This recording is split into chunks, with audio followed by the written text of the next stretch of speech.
वेंकटेश भक्तवत्सला भागवत प्रिय नित्य निर्मला नीलमेघ श्यामा पुराण पुरुषा पुंडरीकाक्षा नंदनंदना नवनीत चोरा पशुपालक श्री पाप विमोचन दुष्ट संहार दुरित निवारण शिष्ट पालका कष्ट निवारण गोविंद हरि गोविंद गोविंद गोविंद हरि गोविंद गोकुल नंदन गोविंद।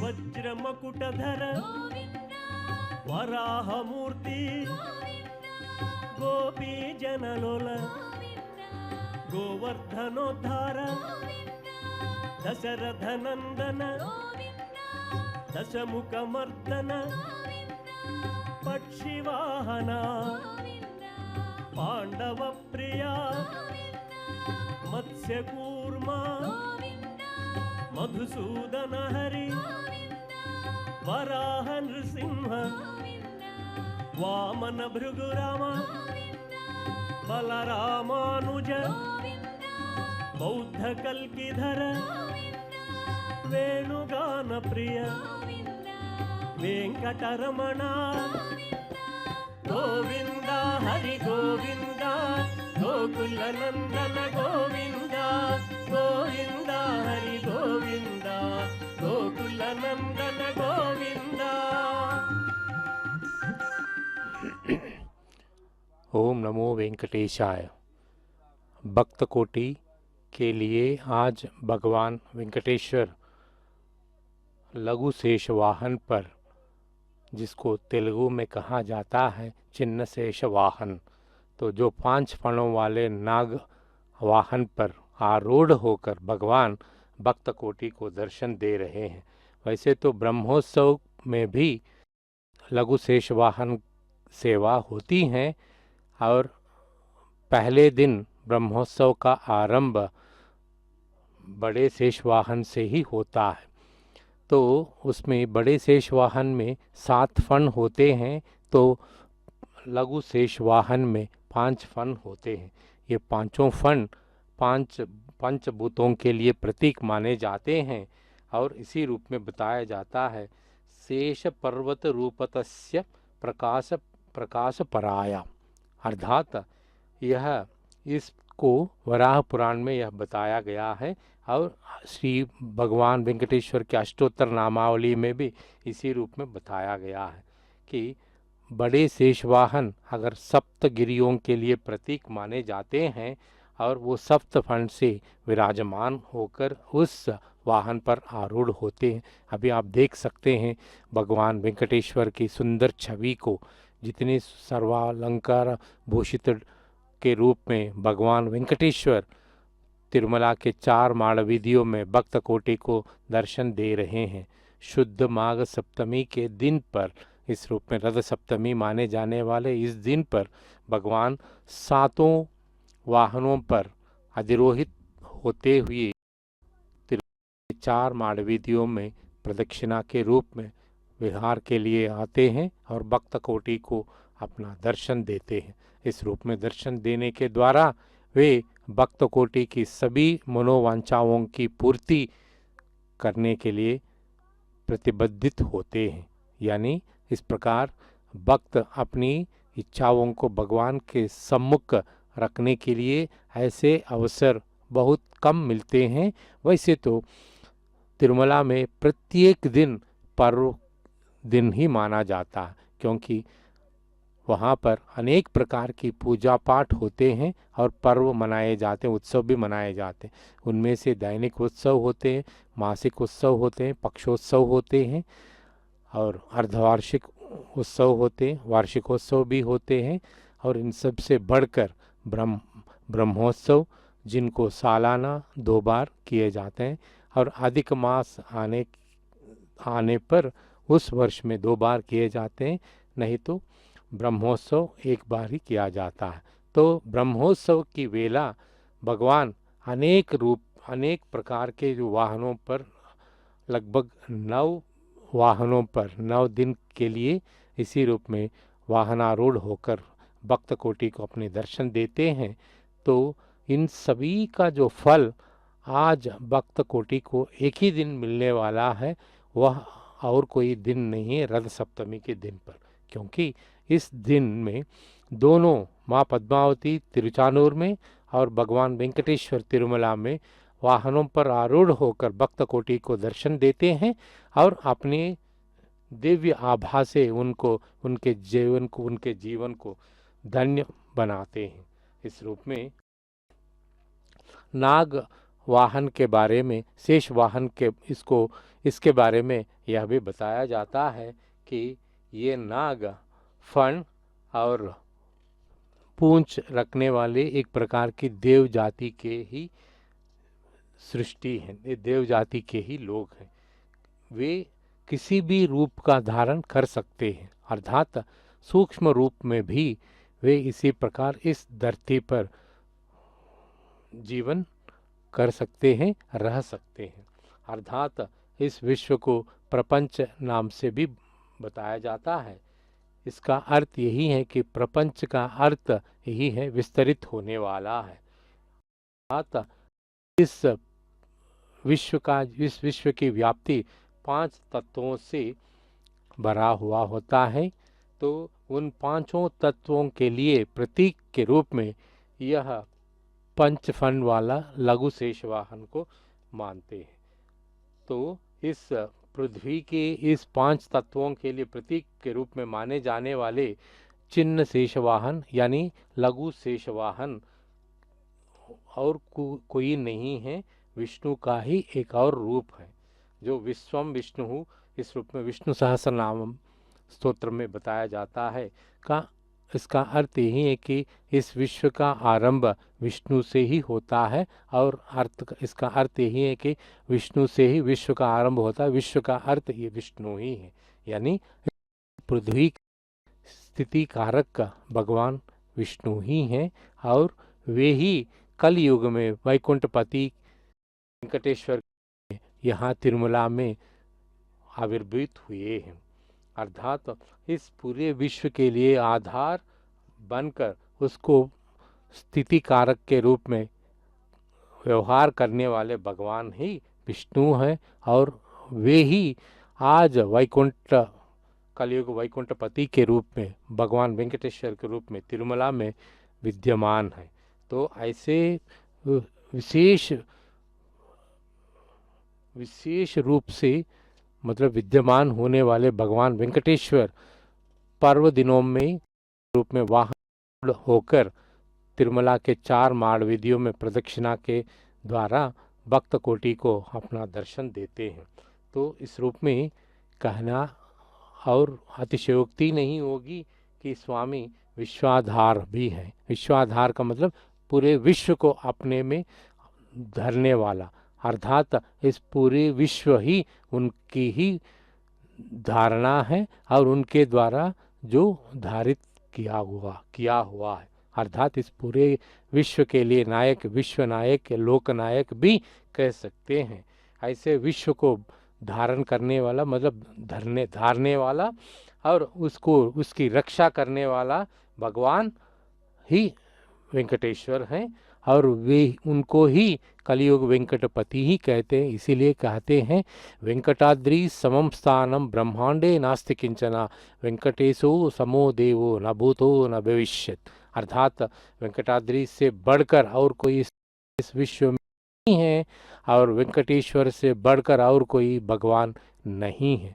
अर्थात इस कलियुग में जीवियों के लिए आध्यात्मिक ज्ञान की ओर प्रस्थान करने के लिए प्रेरित करने वाले एकमात्र भगवान वेंकटेश्वर हैं और वह स्थल और कोई नहीं है और कहीं नहीं है, केवल वह तिरुमला ही है।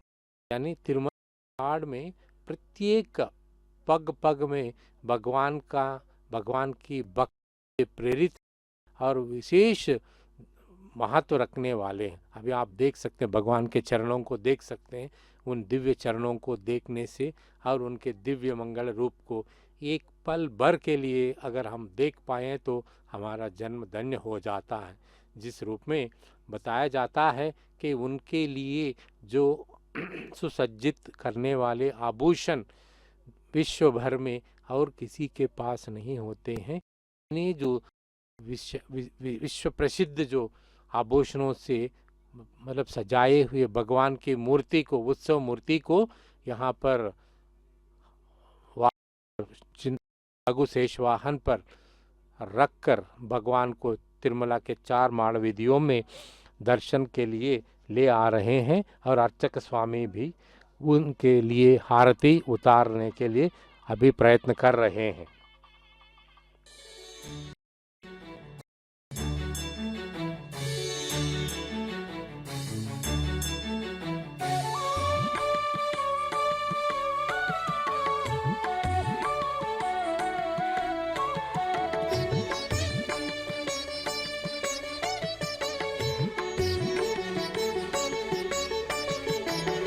जय राजगोपाल जय दयाशील, जय राजगोपाल जय दयाशील, जय पणित जय निर्विकल्प, जय भक्त मंदार जय निर्विकार, जय पुंडरीकाक्ष जय सुराध्यक्ष।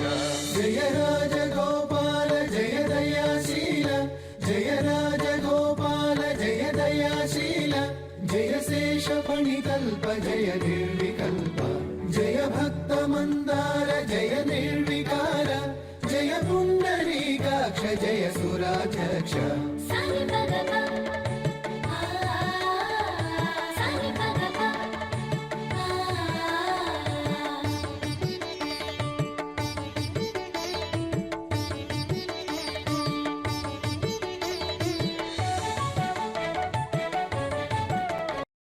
जय कोदंड जय जगत्कांड, जय शार्ग कोदंड जय जगत्कांड, जय रमा हृदयेश जय चित्प्रकाश, जय घन घनावर्ण जय जगत्पूर्ण, जय घनावर्ण जय जगत्पूर्ण, जय चक्रधौरेय जय जगद्गेय, जय चक्रधौरेय जय जगद्गेय।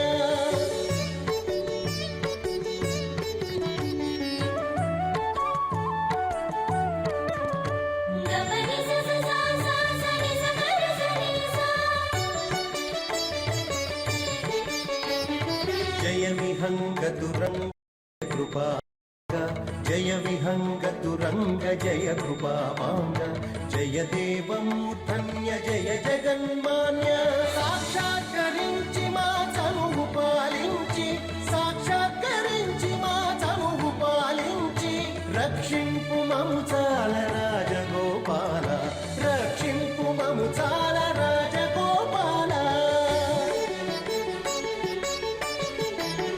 जय राजगोपाल जय दयाशील, जय राजगोपाल जय दयाशील, जय शेष फणितल्प जय निर्विकल्प, जय भक्त मंदार जय निर्विकार, जय पुंडरीकाक्ष जय सुराध्यक्ष। जय राजगोपाल जय दयाशील, जय राजगोपाल जय दयाशील, जय शेष फणितल्प जय। हाँ, इस रूप में बताया जाता है यह पृथ्वी, यह सृष्टि पंचभूतात्मकम है। यानी इस सृष्टि के अंग के रूप में 5 भूतों को ले सकते हैं। वे पंचभूतों को ले सकते हैं। वे पंचभूत और कुछ नहीं है। भूमि, पृथ्वी, जल, अग्नि, वायु और आकाश है। इनको पंचभूत भी कहते हैं। इनके गुणों को तन्मात्रा कहते हैं। वे हैं गंध, रस, रूप, स्पर्शा और शब्द आदि। यानी इन 5 भूतों के लिए एक एक गुण होता है। उनमें से प्रतीकात्मक रूप में तो भूमि का गुण है गंध की, मिट्टी की गंध होता है, और रस का गुण पानी के लिए होता है, और तेजो गुण अग्नि के लिए होता है, और वायु गुण के लिए स्पर्श होता है, और आकाश का गुण शब्द होता है। यानी इस प्रकार के इन 5 भूतों के लिए प्रतीकात्मक गुणों को हमें भोगने के लिए भगवान ने हमको ज्ञान प्रदान किया। इन 5 गुणों का अनुभव हम ज्ञानेंद्रियों के साथ करते हैं। लेकिन जो जीव इस सृष्टि में जीवित होते हैं या जन्म लेते हैं, वे सब अनुभव के लिए ही तत्पर होते हैं। ऐसे तो इस प्रकार के अनुभव के लिए तत्पर वाले जीव गुण से परिपूर्ण होते हैं। तो इस प्रकार के तमोगुण से परिपूर्ण जीवों के लिए उन 5 भूतों के प्रति, उनके रूपों के प्रति, उनके गुणों के बारे में अवगत कराने के लिए ही इन 5 फण वाला यह लघु शेष वाहन प्रतीक के रूप में आज तिरुमला के 4 माड़वीधियों में दर्शन दे रही है।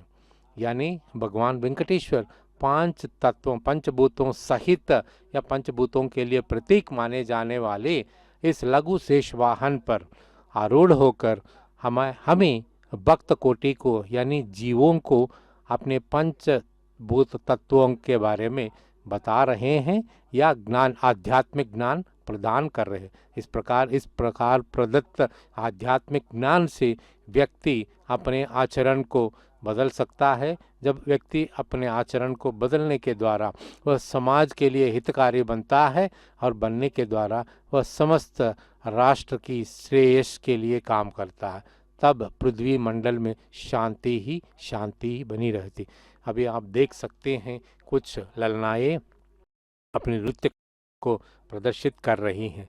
जिस प्रकार बताया गया है, पहले ही बताया गया है, महोत्सव की जिनको अवसर प्राप्त नहीं होता है या जिनको अवसर प्राप्त हुआ है, वे भी पुनः एक और बार भगवान के सम्मुख इस प्रकार के पर्व दिनों में अपनी कलाओं का नृत्य प्रदर्शन देने के लिए तत्पर होते हैं। अभी देख रहे हैं एक लड़की मोर के रूप में अपने नाच को प्रदर्शित कर रही हैं। वहाँ पर एक लड़का भगवान के रूप में वेश धारण करके और उनके साथ कृष्ण के रूप में और उनके साथ गोपियों के रूप में वहाँ पर प्रदर्शन के सामने अपनी जो कला का प्रदर्शन कर रहे हैं। इस प्रकार के कला प्रदर्शनों के द्वारा भक्त कोटि, खासकर मुख्यतः बालक और युवा अपनी शक्ति का, अपनी जो निद्राण कलाओं का प्रदर्शन करते हैं, जिन कलाओं रूपों का प्रदर्शन के द्वारा स्थानीय संस्कृति को भी बढ़ावा मिलता है, और इस साथ पूरे भारत में जो लोग इस विशेष पर्व को प्रत्यक्ष रूप से सीधे प्रसारण से जो देख रहे हैं, उनको भी यहाँ की स्थानीय संस्कृति और कला रूपों का परिचय भी मिलता। अभी आप अर्चक स्वामी के लिए आरती उतारे हैं, और इस प्रकार के आरती उतारने के द्वारा उनके लिए आरती के साथ साथ कुछ नैवेद्य भी चढ़ाते हैं। यानी इस रूप में अलौकिक रूप से, सूक्ष्म रूप से माना जाता है कि भगवान उन सभी नैवेद्यों को स्पर्श करते हैं, और इस रूप में भगवान के स्पर्श के द्वारा पुनीत हुए उन नैवेद्य को सभी भक्त को बांटा जाता है। इस रूप में नैवेद्य की एक कड़ी भी मतलब हमको प्राप्त होता है, तो वही उससे हमारा जन्म हो जाता, धन्य माना जाता। तो इस प्रकार के नैवेद्यों को बनाते समय बहुत ही निष्ठा के साथ बनाते हैं, और उसमें जो तत्व होना चाहिए, उसमें जब साधारण भोजन से मिलित होता है वह प्रसाद, तो आज भी आप देख सकते हैं साधारण रूप से पेड़ से जो कटे हुए को जब हम उसी ही रूप में जो स्वीकारते हैं तो वे फल होते हैं। उनको भगवान के लिए समर्पित करके हम उनको का करते हैं तो वो प्रसाद बनता है। तो अर्थात इस प्रकार के जो नैवेद्य समर्पित करने के द्वारा जो भगवान के सूक्ष्म दृष्टि से या सूक्ष्म स्पर्श से प्रभावित पुनीत उस प्रसाद को स्वीकारने से हमारे मन में या तन में जितनी कठिनाइयाँ होती हैं या क्लेश होते हैं या कुंठाएँ होती हैं वे सब अपने आप में मिट जाती हैं। अर्थात इस प्रकार जो 5 पर्ण वाले उस लघु शेष वाहन पर भगवान आरूढ़ होकर तिरुमला के 4 माड़विदियों में दर्शन दे रहे हैं और यह भी बताया जाता है कि उनके जो तत्व होते हैं ये स्थूल रूप से पंचभूत माने जाते हैं। आकाश, पृथ्वी, वायु, भूमि, जल और अग्नि। तो इन पंचभूतों से जो रस या गुण हमको प्राप्त होते हैं उन गुणों को स्वीकारने के लिए हमें ज्ञानेंद्रिय दिए जाते हैं। कभी कभी ज्ञानेंद्रिय कर्मेंद्रियों के संतुलित प्रयोग के द्वारा ही व्यक्ति का जीवन गमन होता है। उस गमन में जीवन गमन में कर्मेंद्रिय भी कभी किसी संदर्भ में करने के या पदभ्रष्ट होने की संभावना होती है, लेकिन ज्ञानेंद्रियों के माध्यम से जब भगवान का रूप या भगवान के तत्व को हम जानने के लिए कोशिश करते हैं या प्रयत्न करते हैं, उस प्रयत्न में निश्चित रूप से भगवान की कृपा भी हमको असीमित मिलती है। और जब भगवान की कृपा जब हमको मिलती है तुरंत हमारे कर्मेंद्रियों के पदभ्रष्ट कर्मेंद्रियों को भी हम ज्ञान के मार्ग पर लाने के लिए प्रयत्न कर सकते हैं।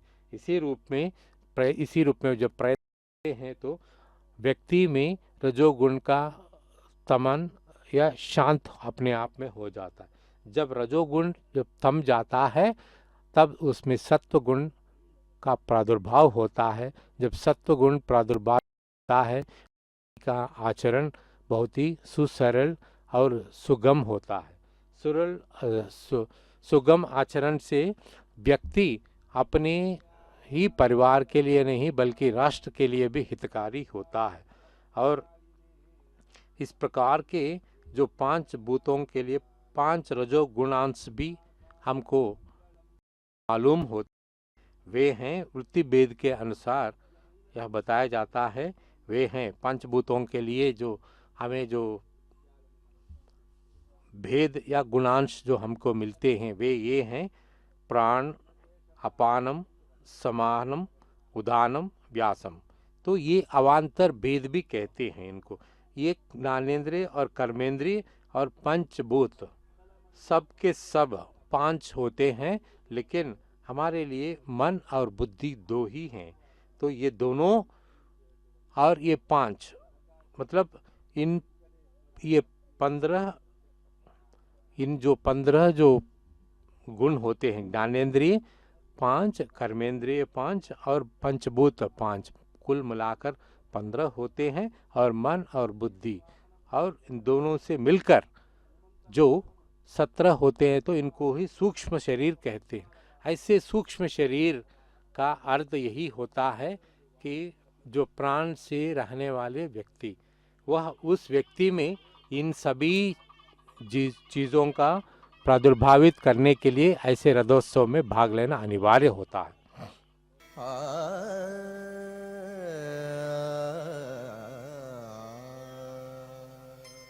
शरणु शरणु वेद शास्त्र निपुणा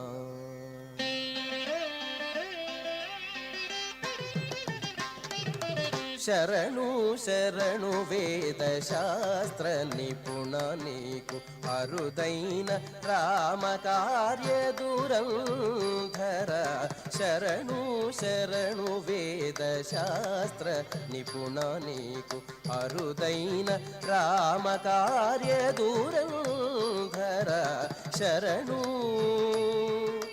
శరణు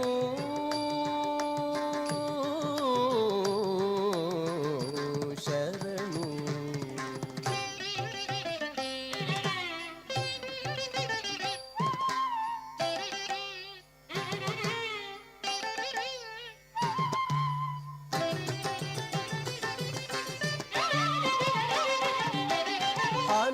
హనుమంతరాయ అంజనాయ వాయుసుత దివ్య కామరూప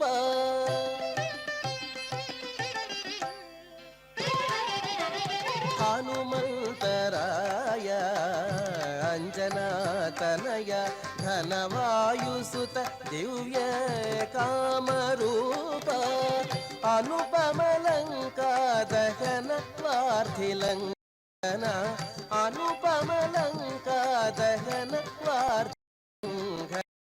జనసురనుత కలశాపుర నివాస జననుత కలశాపుర నివాస శరణు శరణు వేద శాస్త్ర నిపుణ నీకు అరుదైన రామ కార్య దూరంధర శరణు శరణు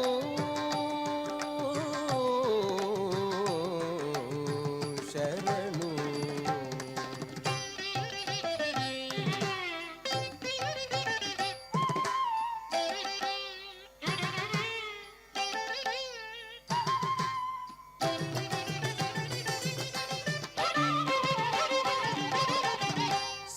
సీతాశోకనాశన సంజీవ శైలాకర్షణ ఆతత ప్రతాప శౌ అసురాంతక సీతాశోకనాశన సంజీవ శైలాకర్షణ ఆతత ప్రతాప శౌర్య అసురాంతక కౌతుక శ్రీ వెంకటేశు కరుణా సమేత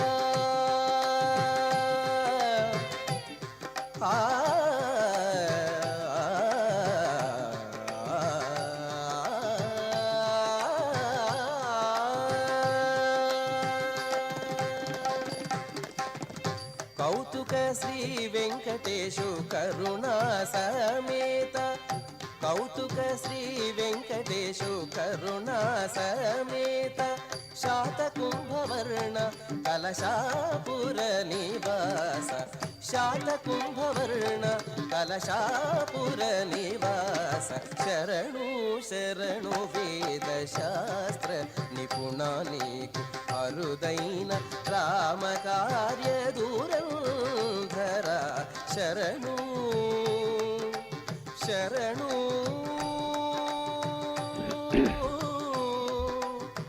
शरणु। तो इस प्रकार उत्सवों में ब्रह्मोत्सव में पहले दिन का आरंभ बड़े शेषवाहन से होता है, उस जिसको तेलुगु में पेद्द शेषवाहनम कहते हैं, जिसमें 7 फण होते हैं। वो सातों फण 7 लोकों के लिए प्रतीक माने जाते हैं। तो 5 फण वाले लघु शेषवाहन के 5 फण पंचभूतों के लिए प्रतीक होते हैं।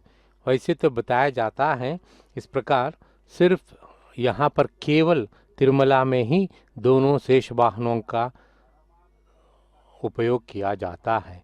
अन्य प्रदेशों में दिव्य प्रदेश, जो दिव्य देश भी कहते हैं, जहाँ पर विष्णु की आराधना होती है या विष्णु के मंदिर होते हैं, वहाँ भी इस प्रकार के उत्सव आयोजित किए जाते हैं। लेकिन उनमें एक ही शेष वाहन की सेवा होती है और यहाँ पर केवल तिरुमला में ही 2 शेष वाहनों की सेवा की जाती है। एक और इतिहास के कुछ यहाँ पर इतिहास के यहाँ स्थानीय इतिहास के या लोक साहित्य में भी यह बताए जाते हैं कि यहाँ छोटे शेष वाहन को लक्ष्मण के साथ भी तुलना करते हुए बताते हैं, लक्ष्मण का ही अंश कहते हैं। जो रामावतार में भगवान विष्णु ही राम के रूप में अवतरित हुए हैं और उनके भाई के रूप में लक्ष्मण अवतरित हुए हैं। तो पूरे रामावतार में, रामायण की कथा में, जिस रूप में पूरे राम के आचरण में, राम के साथ हमेशा साथ रहने वाले भाई के कर्तव्यबोध, भाई के रूप में, भ्रातृत्व के रूप में लक्ष्मण जिस रूप में विद्यमान होते हैं या जिस रूप में रहे थे, उसी रूप में आज कलयुग में भी भगवान वेंकट को अगर राम माने तो इस लघु शेष वाहन को लक्ष्मण मान सकते हैं। अर्थात इस रूप में भगवान के प्रति अपने भक्ति को, आस्था को, श्रद्धा को प्रकट करने के लिए जिस रूप में अनेक अवतारों में लक्ष्मण होकर एक अवतार में, लघु शेष वाहन होकर कलयुग में भगवान वेंकटेश्वर के साथ ही उन्हीं के सानिध्य में रहने का श्रेय उस शेष को मिलता है और लक्ष्मण को भी मिलता है। राम के बारे में बताया जाता है, रामो विग्रहवान धर्मा कहते हैं। अर्थात अगर धर्म की एक मूर्ति बनाई जाती है तो वह और किसी के रूप में नहीं होता है बल्कि राम के रूप में होती है। यानी धर्म के लिए अगर मूर्ति रूप अगर दी जाती है तो वह और कोई नहीं है बल्कि राम।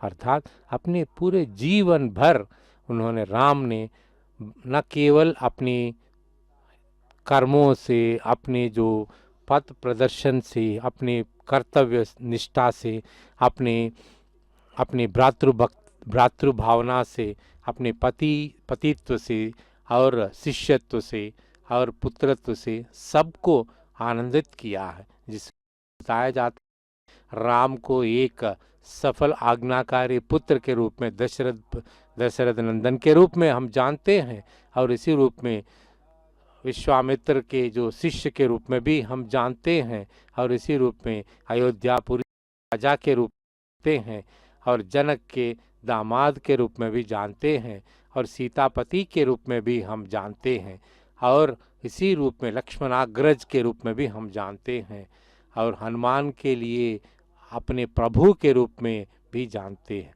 तो राम के जीवन में जुड़े हुए सभी प्रकार के लोग अपने अपने जो भक्ति प्रदर्शन को अनेक मार्गों को अपनाए हैं और उनमें से एक के रूप में लक्ष्मण को हम मान सकते हैं।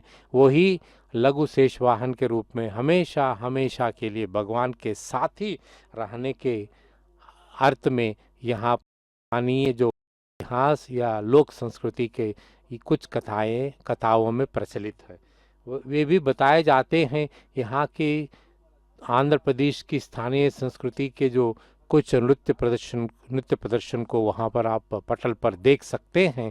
इस प्रकार के जो नृत्यांगनाओं के द्वारा प्रदर्शित इन प्रदर्शनियों के द्वारा यहाँ की स्थानीय संस्कृति भी पूरे विश्व भर में फैली जाती हैं और यहाँ की स्थानीय संस्कृति के बारे में भी भक्त कोटि को अवगत होता है।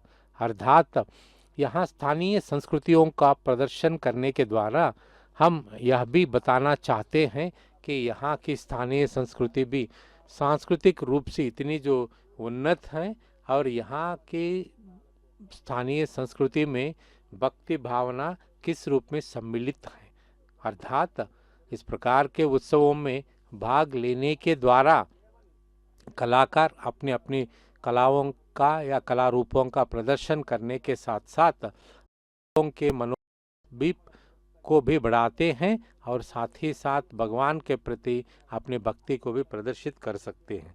अभी आप देख रहे हैं कि दो गजराजों को देख सकते हैं, वे भी बहुत ही जो सुशिक्षित गजराजों के तरह यहाँ पर उस प्रदर्शनी के सामने, उस जुलूस के सामने, उस मेले के सामने जा रहे हैं और बहुत ही जो सुसज्जित वस्त्र उन पर जो बिछा गया है उस वस्त्र पर और उनके माथे नामम से उनको भी लगाए गए, तो उनको उस रूप में मंद गमन से वो स्पष्ट है कि इस प्रकार के उत्सवों में भाग दौड़ की जो ज़रूरत नहीं है, उसकी आवश्यकता नहीं है, क्योंकि बहुत ही सरल शब्दों में या बहुत ही तो धीमी गति से भगवान का जो मेला इस रूप में तिरुपति के तिरुमला के 4 माड़ वीधियों में जाती हैं और भक्त कोटि को भी दर्शन देते।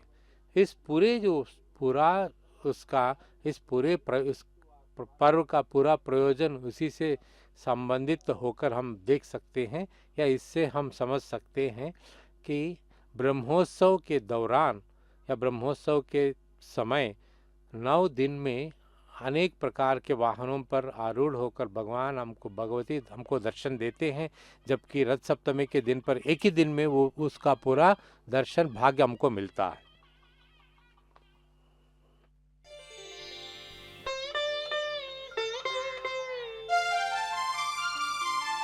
श्रीहरि नित्य शेषगिरीश मोहनाकार कुंदन श्रीहरि श्रीहरि नित्य शेषगिरीश मोहनाकार मुकुंद नमो श्रीहरि श्रीहरि श्रीहरि।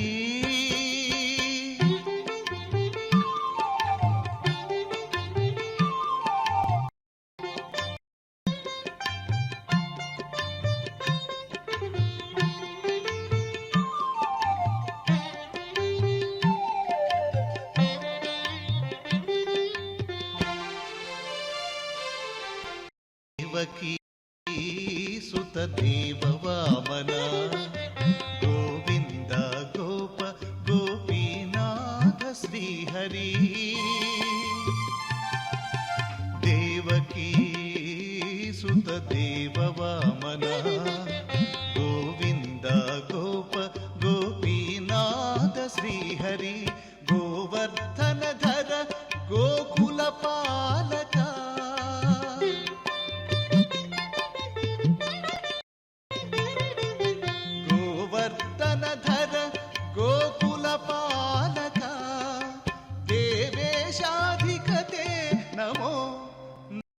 नमो श्रीहरि नित्य शेषगिरीश मोहनाकार मुकुंद नमो श्रीहरि।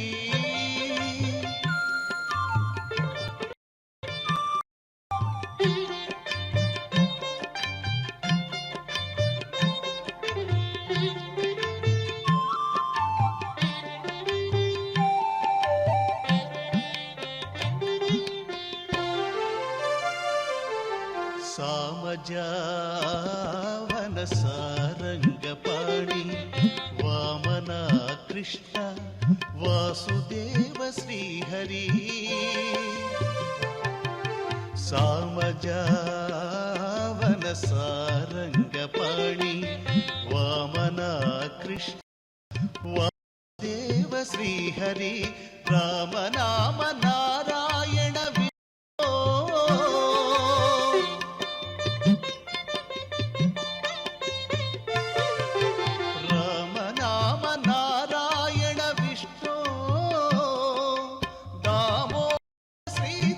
नमो नमो नमो श्रीहरि नित्य शेषगिरीश मोहनाकार मुकुंद नमो श्रीहरि।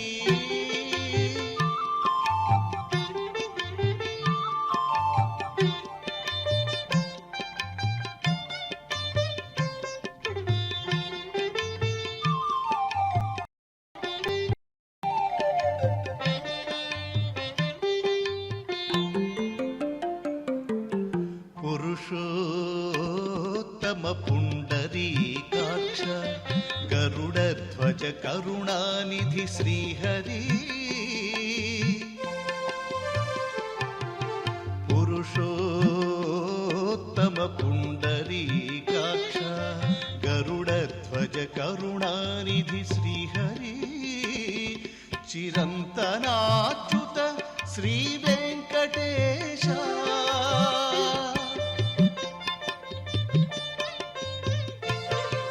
చిరంతనాచ్యుత శ్రీ వెంకటేశ నరమృగతే నమో నమో నమో శ్రీహరి नित्य शेषगिरी। रथ सप्तमी की दिन की यही विशेषता है। इस दिन में सूर्य की भगवान की उपासना होती है, अर्थात सूर्य पूरे जगत के लिए शक्ति कारक हैं। तो उस सूर्य भगवान को ही एक वाहन के रूप में लेकर भगवान वेंकटेश्वर आज प्रातः काल में हम सबको दर्शन दिए हैं। तो उस सूर्य भगवान के बारे में बताया जाता है। सप्ताश्वार रथमारूढ़म सूर्य भगवान कहते हैं, अर्थात सप्त अश्वों के द्वारा वाले उस आरूढ़ होते हैं सूर्य भगवान। उस सूर्य भगवान के वाहन, उस सूर्य भगवान को ही वाहन बनाकर भगवान वेंकटेश्वर आज प्रभात वेला पर हम सबको दर्शन दिए हैं। तो वे सप्त अश्व वे ही, तो ये उनको 7 घोड़े कहते हैं। 7 घोड़े हैं। तो सप्त नामक अश्वम यस्य स सप्त वक्की, इसका अर्थ एक ही घोड़े को रहने वाले भी सूर्य कहते हैं, अर्थात उन सभी जो सप्त वाले या सप्त अश्वों को मिलाकर एक ही सप्ती नाम से एक अश्व पर ही आरूढ़ होकर सूर्य भगवान उद्युत होकर पूरे सृष्टि को चलाते हैं और पूरे सृष्टि में शक्ति को प्रादुर्भावित करते हैं, उसकी उत्पत्ति करते हैं। अर्थात इनके लिए अनेक प्रकार के शब्दोत्पत्ति होने पर भी सूर्य किरण का जो तत्व एकमात्र होता है और एक ही चक्र के रूप में दिखाए जाते हैं। तो उसी को वैज्ञानिक शास्त्र में भी बताए जाते हैं। सूर्य किरणों को अगर हम एक पटल से जो प्रसारित करते हुए देखने पर उनमें 7 वर्ण हमको दिखाई पड़ते हैं। 7 वर्ण शोभित हैं, सूर्यकांति है।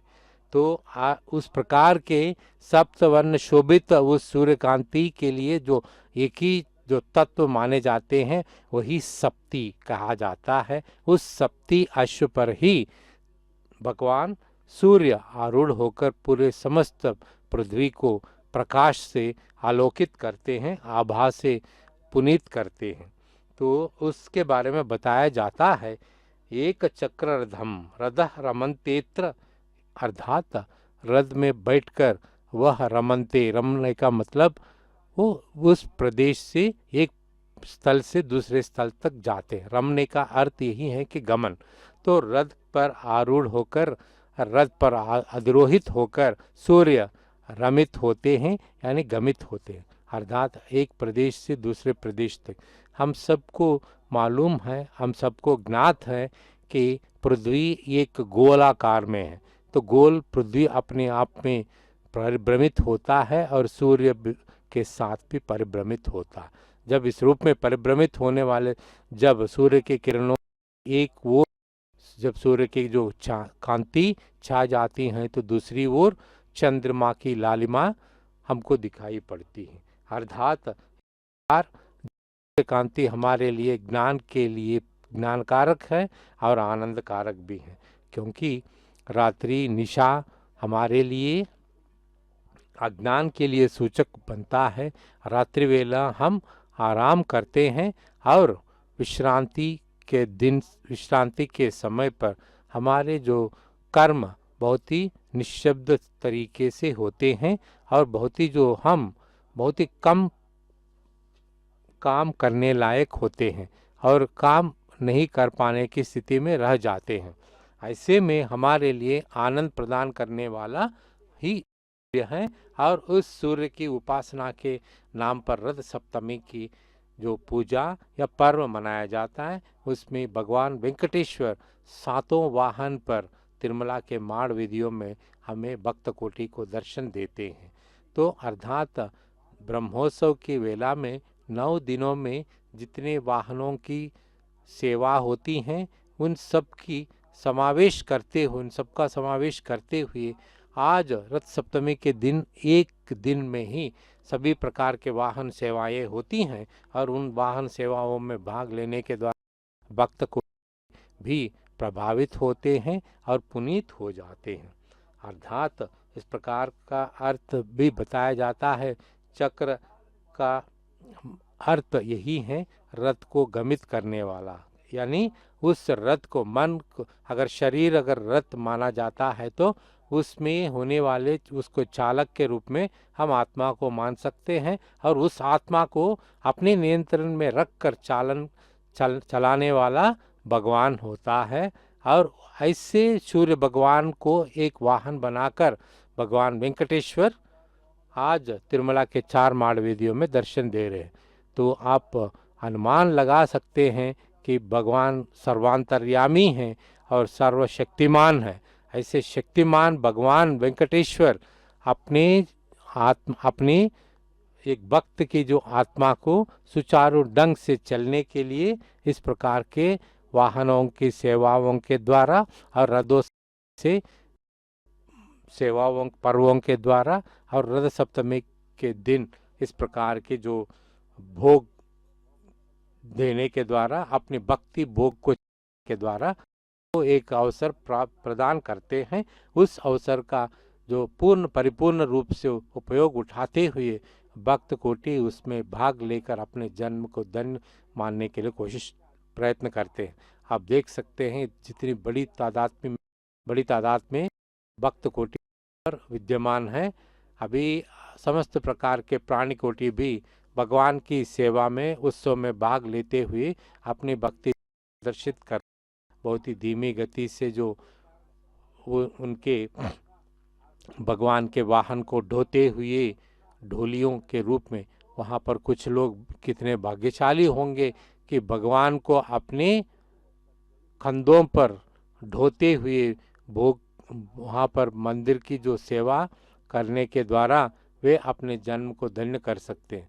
अभी आप देख सकते हैं कि उस रूप में ले जाते हुए बीच बीच में भक्तों के द्वारा दिए जाने वाले हारतियों को भी स्वीकारते हैं भगवान।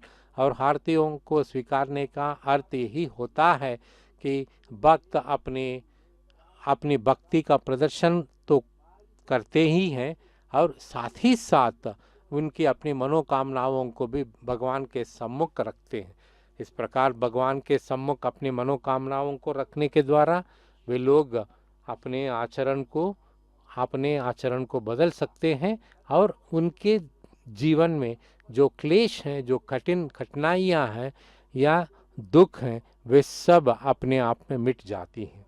अर्थात इस प्रकार के क्लेशों को मिटने के लिए भक्तों को, प्राणियों को ऐसे उत्सवों में भाग लेना अनिवार्य बताया गया है और साथ ही साथ अपने भक्ति का प्रदर्शन भी करना अनिवार्य है। तो भक्ति के प्रदर्शन के लिए अनेक प्रकार के मार्ग तो होते हैं। नवदा भक्ति में बताया जाता है श्रवणम से लेकर आत्मनिवेदनम तक है। तो यहाँ पर अलग अलग प्रकार से अपनी भक्ति को प्रदर्शित करते हैं और अपने अपने जो शक्ति के अनुसार वे इसमें भाग लेते हुए अपनी भक्ति और श्रद्धा का प्रकट करते हैं। जो ढो रहे हैं उनके जो भगवान के जो वाहन को अपने कंधों पर ढो रहे हैं तो वो कितने भाग्यशाली होते हैं। हाँ, बहुत ही बलिष्ठ भी होंगे वो, लेकिन प्रत्येक के लिए उस प्रकार के अवसर नहीं मिलते हैं।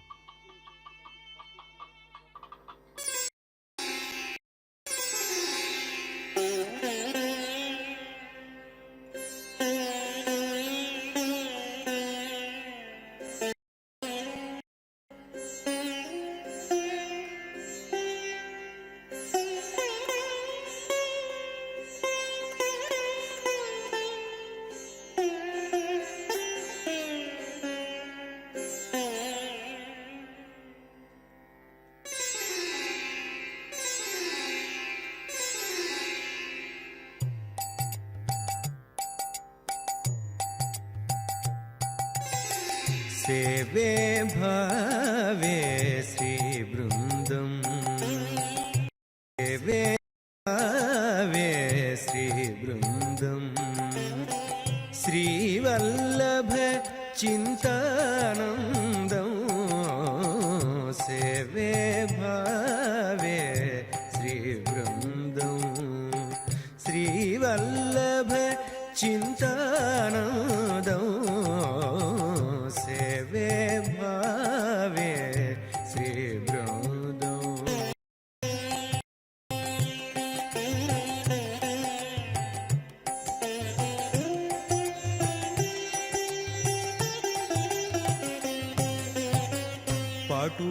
पाटुकुतर्कनग भजन दीक्षं पाटुकुतर्कनग भजन दीक्षं कुटिल दुरितहर गुणदक्षं पाटुकुतर्कनग भजन दीक्षं कुटिल दुरितहर गुणदक्षं घटित महाफल घटित महाफल कल्पक वृक्षं चटुल रामानुज समदम वीक्षं चटुल रामानुज समदम वीक्षं सेवे भावे श्रीवृन्दम् वल्लभ चिन्तानन्दं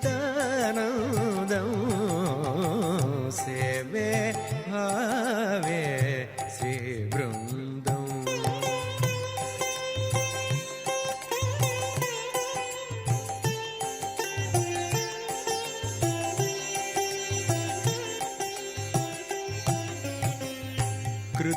क्रुद्धमृषामत कुण्ठनकुन्तम् क्रुद्धमृषामत कुण्ठनकुन्तं बौद्धान्धकार भास्वन्तं क्रुद्धमृषामत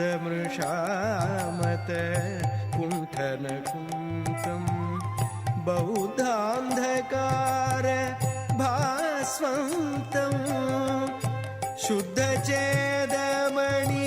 सुसरस्वन्तं शुद्धचेदमणि सुसरस्वन्तं सिद्धान्तीकृत चिन्मयकान्तं सिद्धान्तीकृत चिन्मयकान्तं सेवे भावे श्रीवृन्दम् श्रीवल्लभ चिन्तानन्दं सेवे भावे श्रीवृन्दम्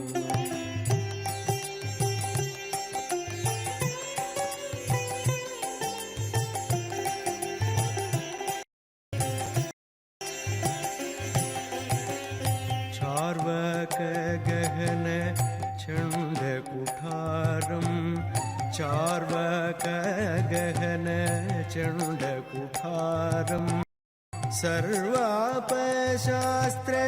शतधारं चार्वाक गहन चण्डकुठारं सर्वापशास्त्र शतधारं निर्विकार गुण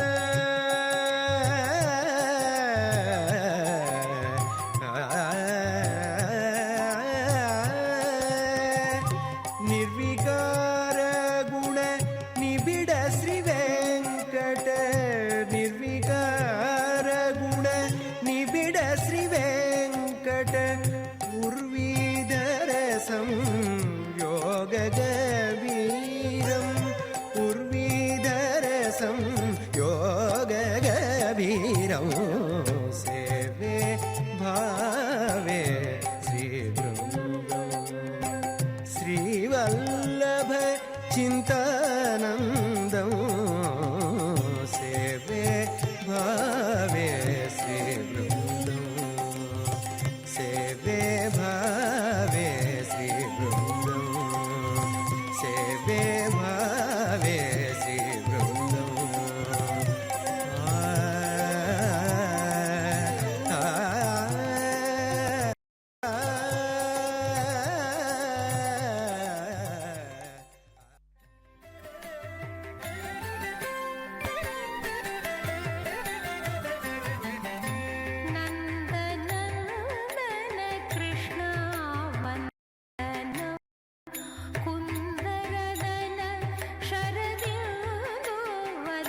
ప్రియ నిత్య నిర్మల నీలమేఘ శ్యామ పురాణ పురుష పుండరీకాక్ష నందనందన వనిత చోర పశుపాలక శ్రీ పాప విమోచన దుష్ట సంహార దురిత నివారణ శిష్ట పాలక కష్ట నివారణ గోవింద హరి గోవింద గోకుల నందన గోవింద గోవింద హరి గోవింద గోకుల నందన గోవింద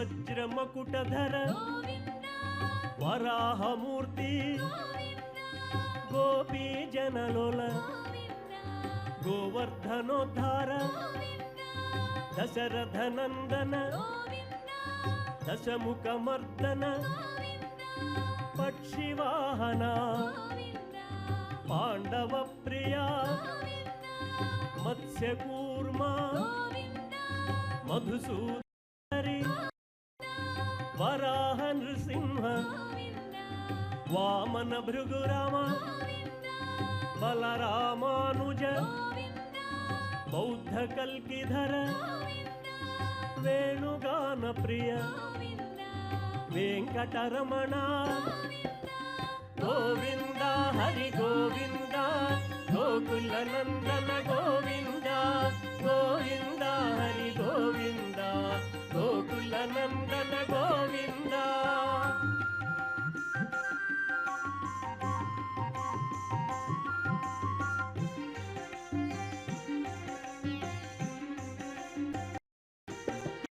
సీతానాయక శ్రిత పరిపాలక దీన పోషక ధర్మ స్థాపక అనాథ రక్షక ఆపద్బాంధవ శరణాగత విదే కరుణాసాగర కమలదళాక్ష కామిత ఫలదా పాప వినాశక పాహి మురారే శ్రీముద్రాంకిత శ్రీవత్సాంకిత ధరణీ నాయక దినకర తేజ గోవింద హరి గోవింద గోకుల నందన గోవింద గోవింద హరి గోవింద గోకుల నందన గోవింద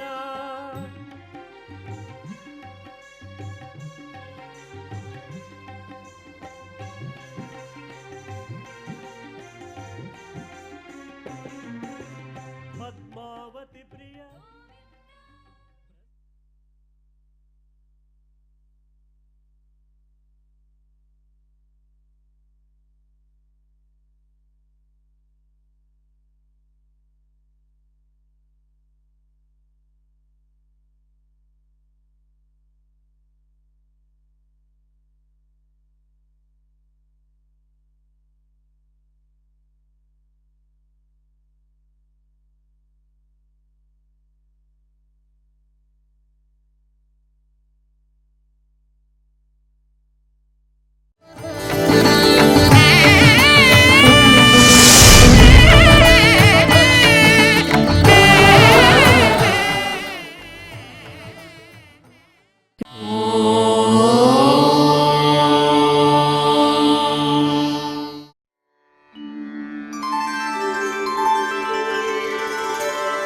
विना वेङ्कटेशं ननाथो ननाथः सदा वेङ्कटेशं स्मरामि स्मरामि हरे वेङ्कटेश प्रसीद प्रसीद प्रियं वेङ्कटेश प्रयच्छ प्रयच्छ